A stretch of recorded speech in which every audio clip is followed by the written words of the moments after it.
I wanted to talk to you about failures. Now, I don't really believe in failures, so I thought I'd talk about some of my disasters and how I've dealt with them and what I've thought and what I've done. But when we do things, for ourselves, like for our business or for education or the things that we do online, the things we purchase, we don't realize they're, an error or a mistake until after the fact. And generally, we've lost money, time, and often confidence. Even if you're going into someone else's space, spend time, ask questions, talk to people, sit in reception, see what it's like, see what the vibe is like, see if you feel that it's really for you. So that is the learning cycle, isn't it? If we'd spoken to each other about our reservations for this space, we probably never would have taken it on, and neither of us would have had this loss. Hello and welcome. Mentoring with Geraldine is a bite-sized practitioner podcast for naturopaths, nutritionists, herbalists, and practitioners.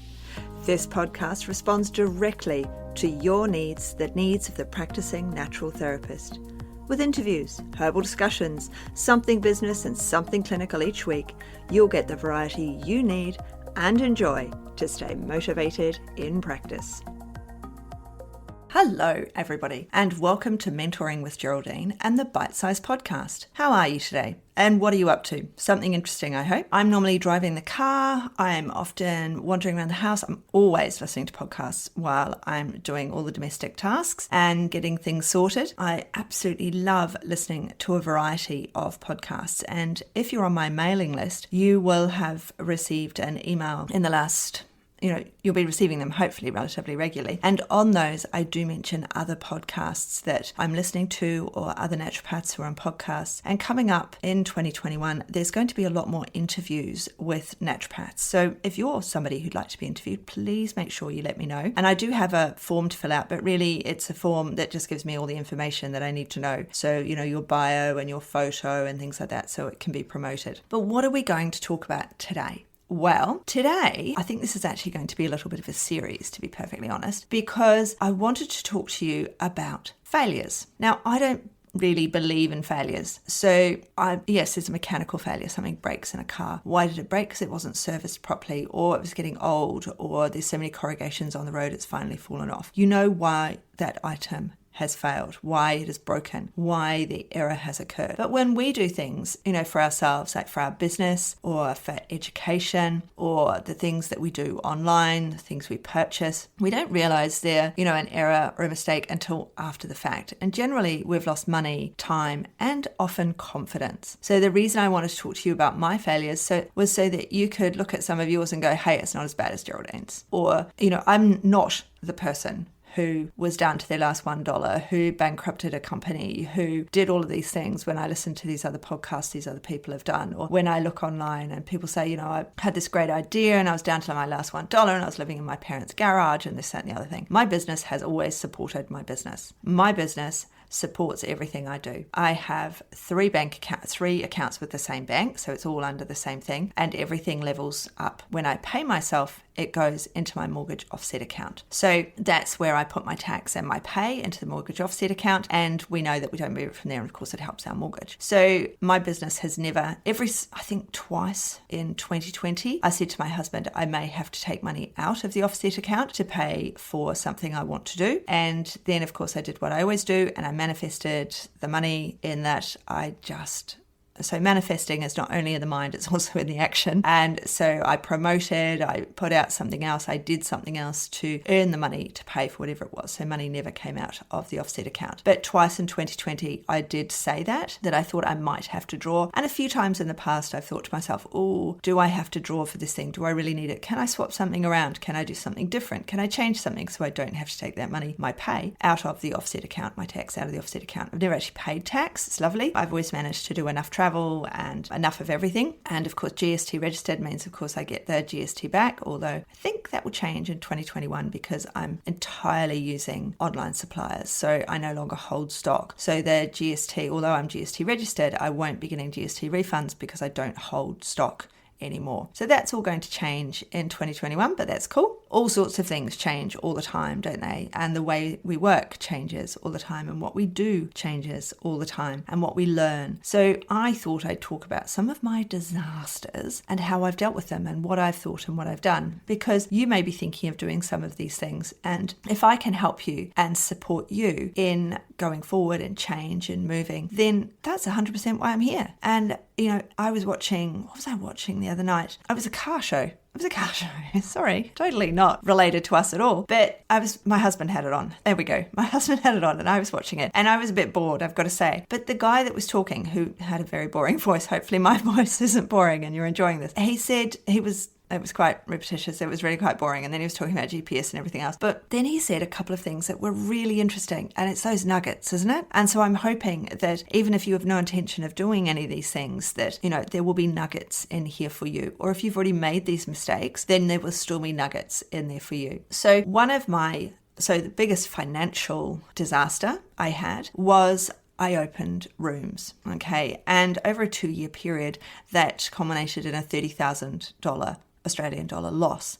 Now, I could absorb that loss. Obviously, I didn't pay tax for a few years because a number of those items can be offset against your tax. But to lose 30,000 was not the intention. So I have a busy practice at home. I've always worked from home. It was just easier when I started out. I had small children. They're at the kindy up the road, and the mothers, needed to see me, so they'd just come to my house, and slowly the lounge became the clinic. Now, many of you will have seen in the Facebook group, if you're in there, if you're in Strictly Education and Support, I talk about this quite a lot, in that I had the TV, I would cover it with a sheet, I would move the wheelie chair in front of the TV, they would sit on my sofa, and I would look backwards into the room, and at the back of the room were all my bottles, my supplements, everything else, all my books, everything in the back of the room. Then when it came to the evening, I would move the wheelie chair to the back of the room where my big computer sits. I think you can, because it's very old now, you can see it when you see me on lives on Strictly Education and Support. And I would move the wheelie chair back to the computer and I would take the sheet off the TV and I would sit on the sofa and look forward. And I used room clearing sprays and things like that. Before I turned it back into my own room, I actually used room clearing sprays between each client. It's a ready-made bush flower spray, nothing super exciting, but it suits me down to the ground. I really like it and I really think it helps. So sometimes those ready-mades are great, aren't they? Anyway, back on track. So it came to a point where we'd renovated our house, and prior to the renovation, we had a doorway in the hall, which limited the front of the house and the back of the house. So at the front of the house, we had the lounge, and opposite the lounge was my bedroom and ensuite. So I had to make sure my bedroom was tidy and the ensuite was tidy. And if a client needed the bathroom, which was very rare, normally, obviously for a UTI, they needed the bathroom, and children. Children love to use someone else's bathroom. So that would be the only time the ensuite would be used. But generally, most people can hold on for an hour. And as long as you don't go on forever and you don't keep your appointments too long, then they can hang on. So part of having rooms is that you have a waiting area. So I had chairs in the hallway. I also had chairs on the veranda, and you have bathroom facilities and, of course, mixing facilities and all the other things, which you do have at home. So my home clinic was going really well, but we renovated and we removed that doorway. And so then people would come into the house and they'd always look down the hall and I'm like, oh, we're just in here. And then I felt that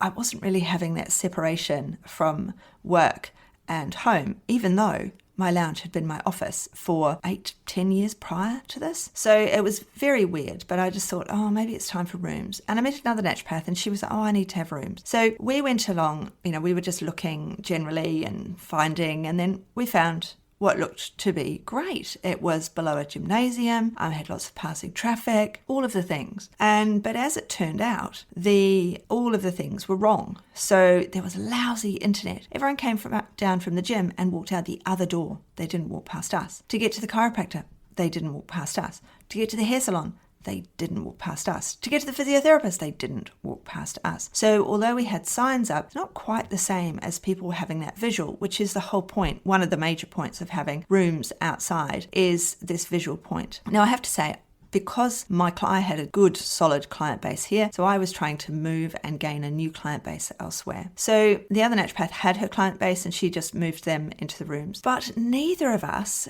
got the vibe from these rooms. And afterwards, when you look at it all, what should you do when you go for rooms? You should actually sit outside that space in an armchair and wait and look at different times of the day. We never did that. You should speak to all of the other shop owners before you move in. We spoke to one and he said he was leaving and he'd been there for 20 years. He was just going to give up what he was doing. So if we'd spoken to all of the shop owners in there, we would have discovered they were all really dissatisfied. If I'd spent just a little bit of time on my computer at the space, I would have discovered there was no internet, no real decent internet, and the internet providers had no intention of providing that space with internet. The feng shui was all wrong. We had a corner of a mountain pointing right at us. So, everything was wrong with this space. So we built it out, we worked from it, and then all my clients, I was trying to get them to go over there. So I'd be like, oh no, come to the new rooms. And they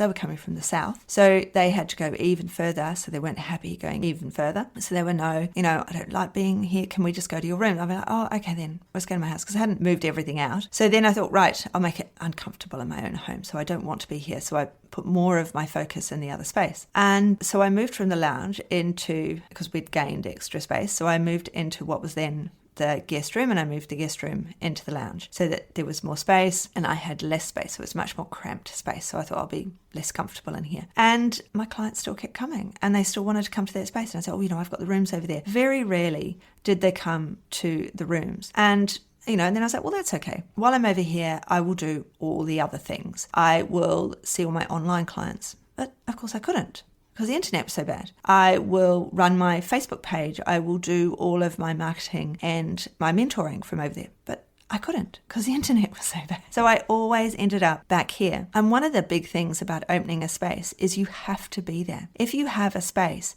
you have to go and open those doors, whether anything's happening or not. You have to work on your business while you're in there. So ultimately, I was paying for a space and I wasn't going because people wanted to be here in my home where I'm recording from now. It's much easier to park here. It's much easier to get to. It's residential. I have no passing traffic. I have no one walking past my house they do to go to school, but I can't put an A-frame out on the road because it's my home. Yes, if you look me up on the internet, my home is marked. My address is fully marked and you can find me as a naturopath here. And it's been like that since I opened, whenever it was. So there's all of these little things that when you go to look at a space, you really need to take the time. We were awed by this space. We just thought it was going to be brilliant. We had someone who was a friend of the other naturopath and he gave us a really good deal on splitting the rooms and making it into 2 rooms and opening up the space for us and creating exactly what we wanted. So everything fell into place.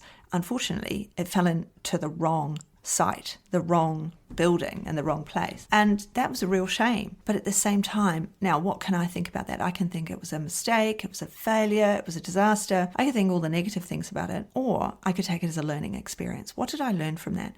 Well, I learned that I was actually much happier working from home than I was working outside of home. I can take from that my clients were much happier coming to my home than they were to a space where they had to struggle for parking, because there's a gym there. Everybody goes to the gym, so parking's always difficult. They had to walk, and I see elderly people as well. They don't want to have to walk when there's only one disability park, and of course that's taken by the gym. There were many, many issues with being in that place that I could have looked at beforehand. I could have really thought about that building before we even started.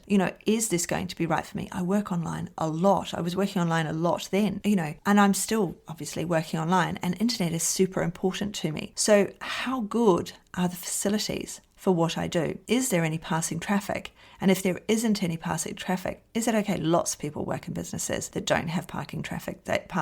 They work, upstairs and high rises, so they haven't got, an A-frame or passing traffic outside. That's cool because you're going there for that space. You can't work from home. You don't have a space at home that you can work from. You don't have, like me, a lounge that it's back to being my office, and the spare room is back in the spare room, by the way. But I have 2 rooms now. My son's moved out, so I've got ample space here from which to work. But when we look at it, are we better off working from home? Are we the main breadwinner? So for a long time I was not a major breadwinner in this household. I had 2 small children and a husband who works all the hours. So it was impossible for me to be anything but part-time in anything that I did. So I maintained my nursing. I worked 2 mornings a week. And then with the 2 mornings a week nursing, I was working in my business. Eventually I dropped the nursing. I've not been a nurse now I've not had my registration for 4 years. And I thought it was 3, but then they did that extra additional backup. APRA did a backup roster of people who'd been or dropped their registration within the last 3 years. And so I looked back, and of course mine was 3.5 years. So I wasn't within the 3 years, so I wasn't on the backup register. So, and that was great.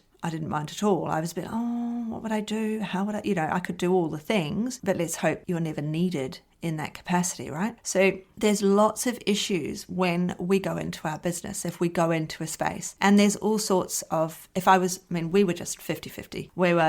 I'm there 2 days a week, you're there 3 days a week. So it's actually, I'm paying a third of the bills, you're paying 2/3 because you're there more than I am, as I was still working from home and I was lecturing at Endeavour at the same time. So, I was only there 2 days a week. So we had it all set out right in the beginning of who was paying what and how we sorted it out. But the rooms themselves were an utter disaster. Other things happened along the way and all the rest of it. But when you look at when you break it down to the facts of the building, these are the things we should have looked at first. We should have sat outside. We should have spent that time, counting the number of people who actually walked past. Was it busy enough to bother for me to have what I thought would be a great visual? I should have sat there with my laptop hotspotting or, off my phone to see how good it was. So if you're in strictly education sport, you can go way back and look at some of my earliest lives, and they're from in the rooms, and you can see the quality is dreadful. And yet my phone I've updated my phone, but the front camera hasn't really changed in phones, has it? So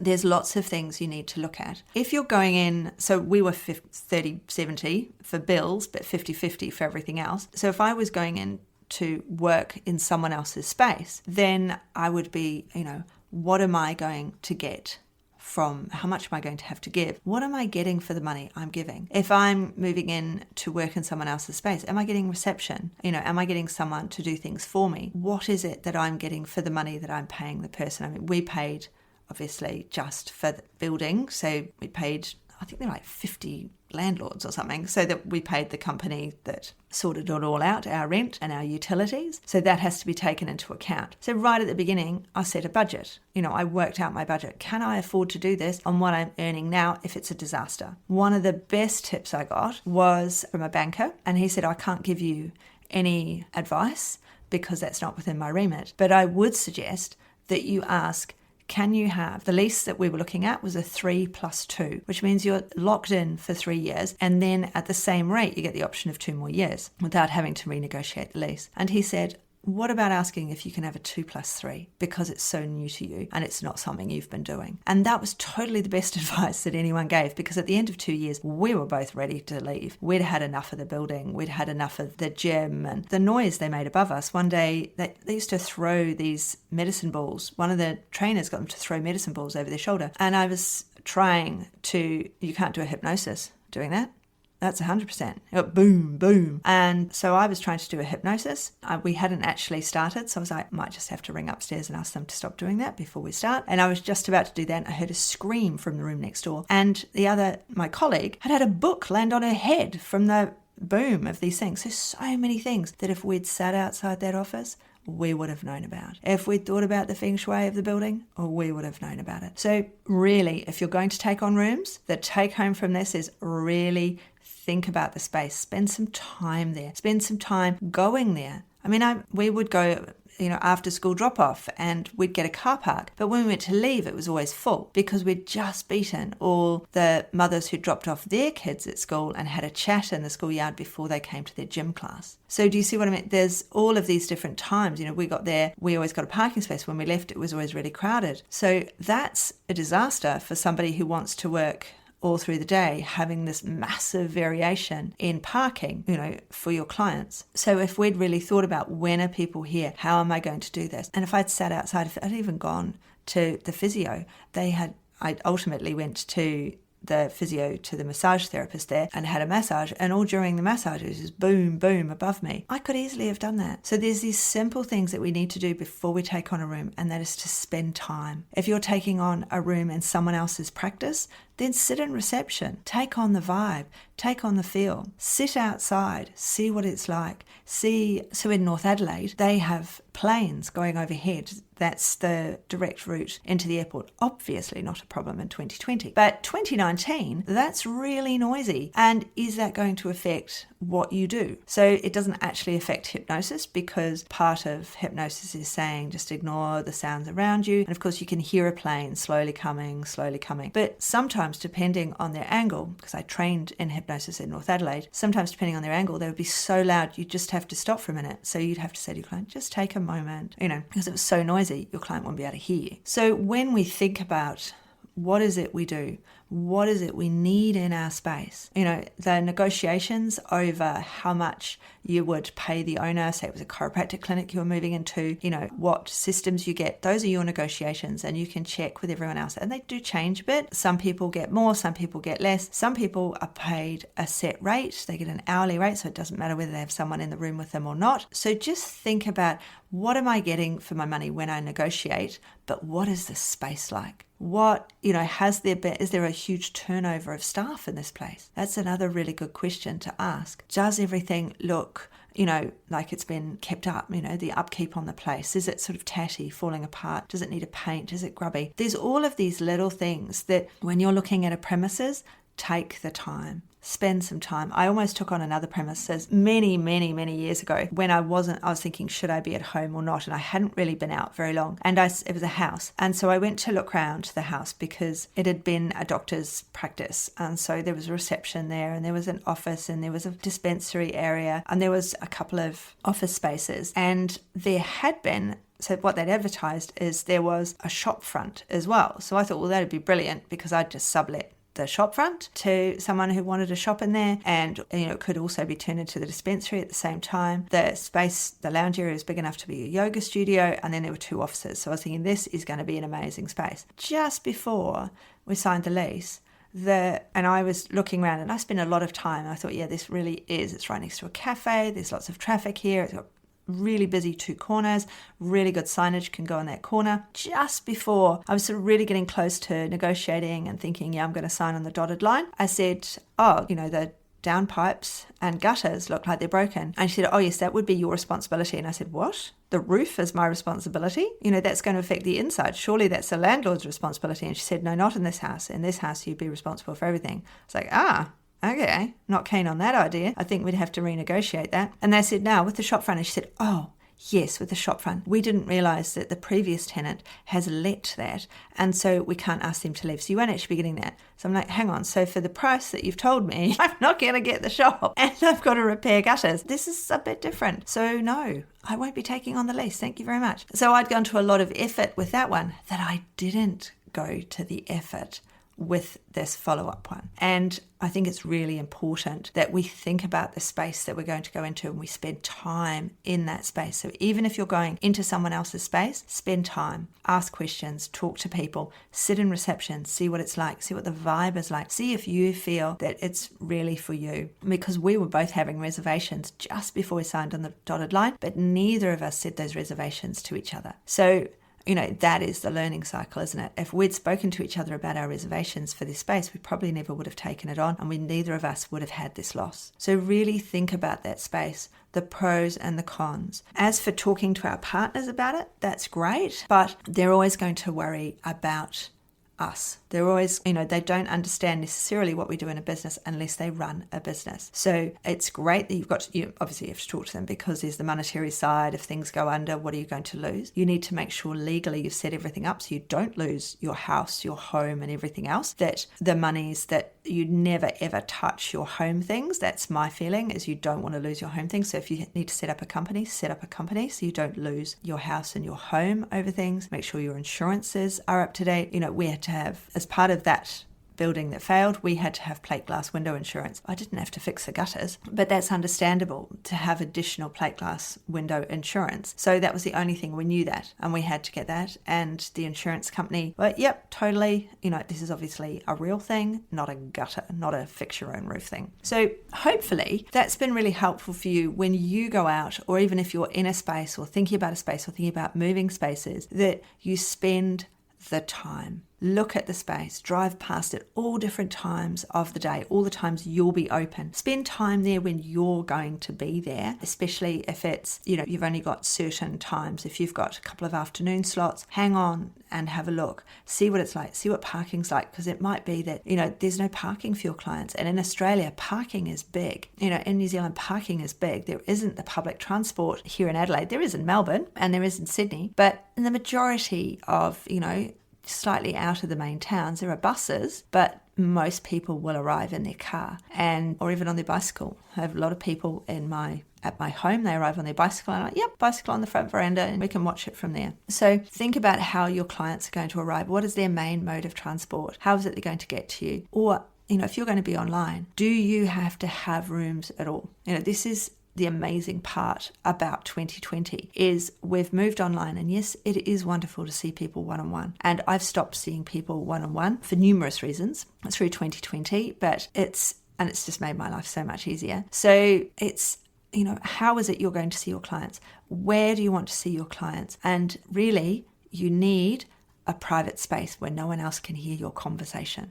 That's all you need. You need somewhere to write things down, to record the information that's secure. And that is going to be, as well, one of my conversations, one of my, spent a lot of money when I could have just done this conversations. So part of this series of monetary disasters. So, there's all sorts of things that we can avoid. And one of them is not losing money by spending that time, by sitting there, by looking, by driving or getting the bus. If you think most of your clients are on the bus or the train, how far is it for them to walk? How are they going to get to you? What is the distance? If it is, if you're going there so that you have a shop front visual, which is what I was looking for, because I'd had no shop front visual for all of the years I'd been in business. So I thought, wouldn't it be nice to have walk-ins, to see people, to start that apothecary style?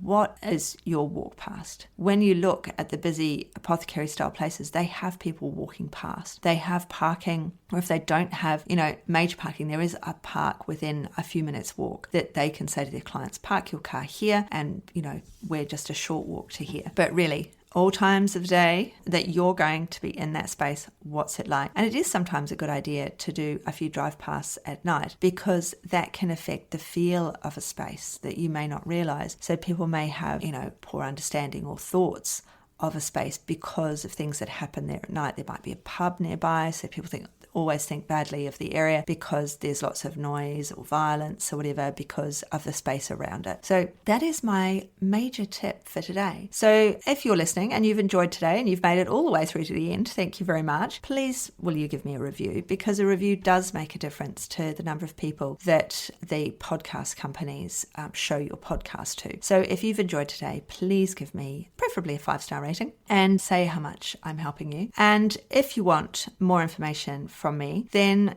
join my email list. So I run both Strictly Practitioners and Strictly Education and Support. And in the link below today, there will be a link to a sign-up form where you can get yourself a little ebook for goal setting. So please make sure that if you want it and you want the goal setting handout, you pop your information below. So this will be part 1 of, I think, 3 of mistakes I've made, and let's hope you don't make them. So thank you very much for joining me today. It's been absolutely brilliant chatting to you. I've loved every minute. I hope that you've managed to get all the things done that you intended to do whilst you were listening. See you soon.